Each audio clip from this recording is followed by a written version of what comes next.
iristen zaizkigu problema asko egoitzatan daudena, gu ez geha dedikatzen bakarrik eutanasia da.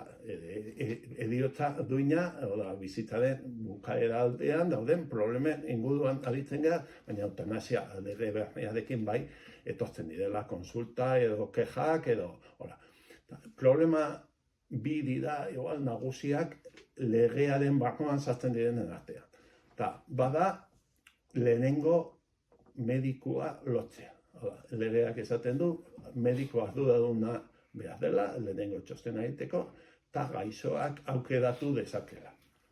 Noak aukeratu dezaken mediko bat. Mediko bat ikustea mirari baldin bada, baina lotzea, orduan, ohikoa zer ez da, gaur egun oraindik normalizatu gabe dagolako, persona oso nahiko gaizki dago, batzutan norbait familia edo lagunen bat lagunduta, badoa medikoa den gara, eta esaten dio, ezin du gehiago sufritzen ari naiz, eutanasia nahi du. Eta gehienetan, medikoaren erreakzioa da blokeatuta geratzea. Ez du aurreikusi halako kasu bat iritsiko zaionik, eta nolabait bere ohiko lanetik kanpoko gertaera bada. Eta blokeatuta geratzen da, eta normalean saio hortan ez da ez konpontzen.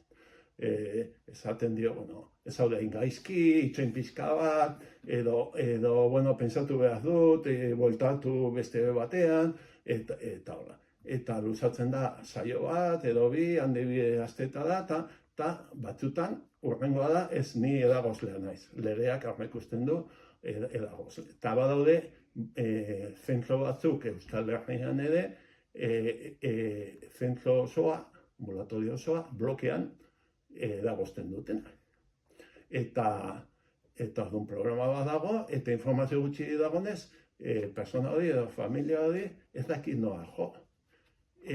Gure gana jotzen dutenean, egu badakigu batzordeak ondo funtzionatzen dula, eta bilatzen du, atzeratzen da, eta gaina denbora guzti hau estadistiketan ez da agertzen, oraindik ez da hasi espedientea. Eta orduan komisioak ondo funtzionatzen du, baina normalean medikoek esaten dute, jarri keja bat, jendea keja bat jartzen du, eta sapu deitzen da zerbitzu batean, eta sapu den lehenengo erantzuna da, legearen arabera 10 egunetan erantzungo dizugu. Egoera, hortan, hori da erantzun estandar. Garren problema da, eskatzen duen sistemaren barruan, legearen barruan. Suflementu asko eskatzen da, baina gero tramitazioa gainditu baldin badegu lehen aipatu dudan problema hori, batez beste, maksimoa legearen arabera 40 egun dira.